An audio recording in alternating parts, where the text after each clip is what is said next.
Halo teman-teman, kembali lagi di Rumah Film.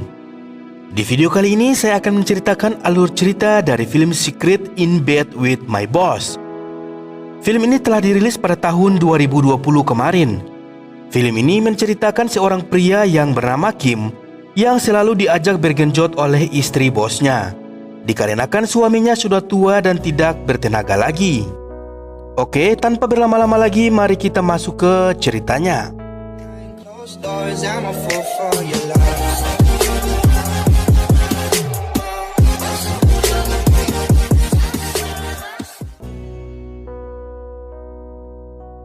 dibuka dengan memperlihatkan seorang wanita yang sedang keluar rumah untuk menjemur selimutnya. Wanita ini bernama Yua. Dia adalah seorang ibu rumah tangga. Ia baru saja menikah dan belum dikaruniai anak. Tak lama kemudian, bel rumahnya berbunyi. Saat Yua membuka pintunya, ternyata yang datang adalah seorang pria yang berpakaian rapi. Pria ini bernama Han. Dia adalah karyawan dari suaminya.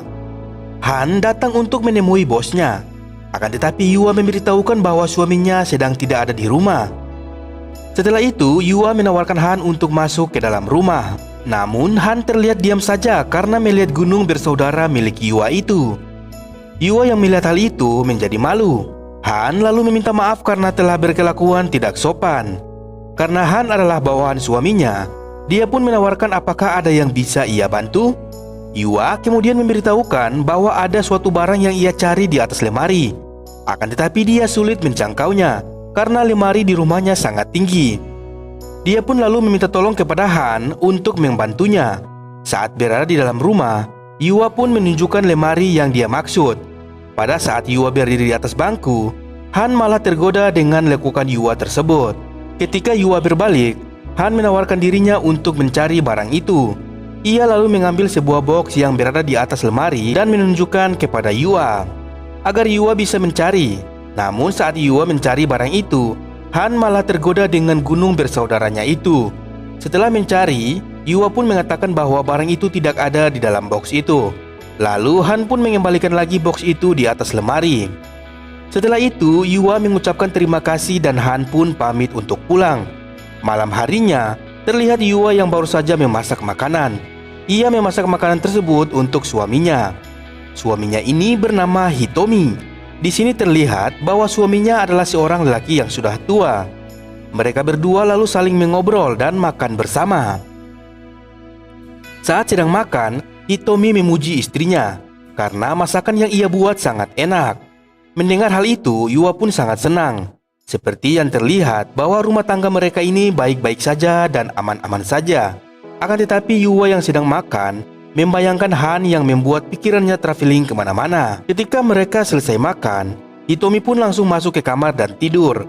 Yua yang sudah mengganti bajunya dengan pakaian yang seksoi menjadi sangat kecewa melihat suaminya yang sudah tertidur. Ia lalu mencoba membangunkan suaminya itu agar mereka bisa bercocok tanam. Namun beberapa kali dibangunkan, Hitomi tidak kunjung bangun. Dan akhirnya hal itu membuat Yua terlihat sedih karena keinginannya untuk bercocok tanam dengan suaminya tidak pernah terpenuhi. Keesokan harinya terlihat Yua sedang mengambil jemurannya karena sebentar lagi akan turun hujan. Dan tak lama kemudian suaminya pulang dengan basah kuyup. Akan tetapi dia tidak pulang sendirian, melainkan dia diantar oleh Han. Karena Hitomi sudah mabuk berat, Yua yang melihat Han basah langsung menanyakan keadaannya. Han pun mengatakan kalau dia tidak apa-apa. Ketika mereka sedang mengobrol, Hitomi mengajak Han untuk minum bersama lagi. Akan tetapi Hitomi yang telah mabuk berat langsung tepar seketika. Yua pun bergegas mengurus suaminya itu. Di sini terlihat Han lagi-lagi memandang lekukan Yua tersebut. Singkat cerita, Hitomi pun tersadar. Hitomi lalu mengajak Han untuk minum bersama.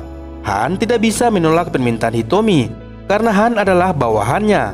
Lalu Yua datang membawa Han sebuah makanan. Setelah itu dia duduk di sebelah suaminya untuk bergabung bersama suaminya. Mereka bertiga pun akhirnya minum bersama.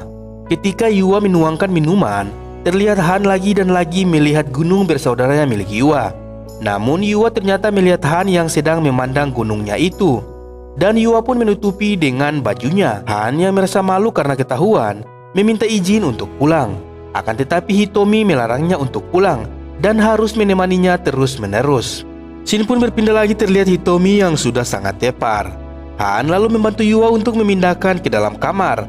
Namun saat mereka berdua akan mengangkat Hitomi, tangan mereka berdua tak sengaja bersentuhan. Hal itu pun membuat mereka berdua tersipu malu. Setelah itu, Yua dan Han kemudian membawa Hitomi ke dalam kamar. Saat di dalam kamar, Yua pun berterima kasih karena telah membantunya. Di sini, Han mencoba memberanikan diri, mengatakan bahwa dia menyukai Yua. Mendengar hal itu, Yua bukannya kaget dan ia malah tersipu malu. Dan dia juga ternyata senang mendengarnya. Han yang melihat tatapan dari Yua seperti itu, langsung mengambil kesempatan dalam kesempitan itu. Tak lama setelah itu mereka pun bercocok tanam. Setelah selesai melakukannya, terlihat Yua sangat senang. Sedangkan Han akhirnya pulang. Keesokan harinya terlihat Yua sedang mencuci pakaian. Dia melihat selimut yang ia gunakan semalam saat bercocok tanam bersama Han. Dia pun jadi teringat kembali dengan servis yang diberikan oleh Han. Scene berpindah di malam hari, terlihat Yua sedang bersiap untuk bercocok tanam bersama suaminya. Akan tetapi seperti biasa, Hitomi langsung tidur duluan. Karena sudah sangat ingin bercocok tanam, Yua kemudian melakukan olahraga colmek sendirian. Scene berpindah yang memperlihatkan Hitomi yang sedang duduk di ruang tamu, sedangkan Yua sedang membuatkan teh untuk suaminya. Ia kemudian menghampiri suaminya dengan membawakan teh tersebut. Yua lalu berkata kepada suaminya untuk tidak terlalu bekerja keras dan mengajaknya mengambil cuti agar bisa liburan untuk bersantai sejenak. Hitomi pun menyetujuinya dan mengatakan ia juga akan mengajak karyawan untuk berlibur bersama mereka. Mendengar hal itu, Yua pun sangat senang. Ia senang karena Han juga akan ikut bersama mereka pastinya. Scene berpindah, mereka pun akhirnya berlibur. Mereka menginap di sebuah hotel di pegunungan. Terlihat bahwa yang diajak berlibur itu bukan hanya Han saja, melainkan ada seorang karyawan Hitomi lagi yang bernama Lee. Mereka bertiga pun minum bersama di salah satu ruangan hotel tersebut. Tak lama kemudian Yua datang menghampiri mereka dengan menggunakan pakaian kimono, dan dia juga sengaja duduk di sebelah Han. Saat sedang minum dan mengobrol bersama, Yua mengatakan bahwa ia merasa kepanasan. Dia kemudian melonggarkan sedikit kimononya itu, yang ternyata ia sengaja melakukannya agar ia bisa memperlihatkan gunung bersaudaranya itu kepada Han. Han pun hanya bisa terdiam saat melihat pemandangan indah itu. Setelah selesai, mereka akhirnya bersiap untuk tidur. Hitomi yang sudah mabuk berat kemudian tidur duluan. Han dan Lee yang telah selesai membantu merapikan tempat tidur segera bergegas keluar dari kamar itu.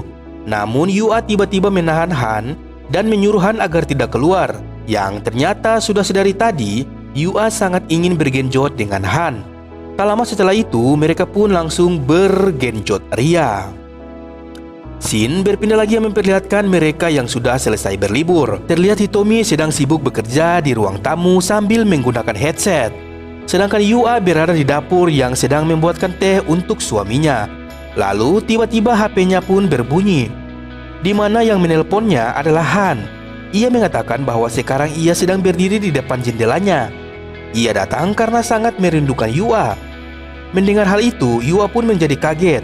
Yua lalu memeriksa jendela rumahnya, dan terlihat Han berada di depan jendela lalu melambaikan tangannya. Yua kemudian mengantarkan teh untuk suaminya. Setelah itu, dia lalu bergegas membuka jendela tersebut. Tak lama setelah itu, mereka pun langsung bergenjot ria. Beberapa hari pun berlalu, memperlihatkan mereka berempat yang sedang makan dan minum bersama di rumah Hitomi. Saat sedang makan, tangan Yua memegang burung sili dan sedikit melakukan olahraga tangan. Hal itu pun membuat Lee terkejut. Ia hanya bisa terdiam saja dan menahan suaranya agar tidak ketahuan oleh Hitomi. Setelah selesai melakukannya, Yua kemudian mengangkat tangannya dan menunjukkan kepada Lee. Lee pun langsung mengambil tisu dan bergegas mengelap tangan Yua. Si Han lalu mengatakan bahwa ia mencium bau amis. Namun Yua dan Lee kompak mengatakan bahwa bau tersebut berasal dari makanan yang di atas meja karena sudah lama dimasak. Di akhir film ini terlihat Lee dan Hitomi telah tertidur karena sudah kenyang dan mabuk. Keadaan itu pun dimanfaatkan lagi oleh Han dan Yua untuk melakukan pergenjotan. Dan film pun selesai. Oke teman-teman, itulah alur cerita film kali ini. Semoga terhibur, terima kasih sudah menonton dan sampai jumpa.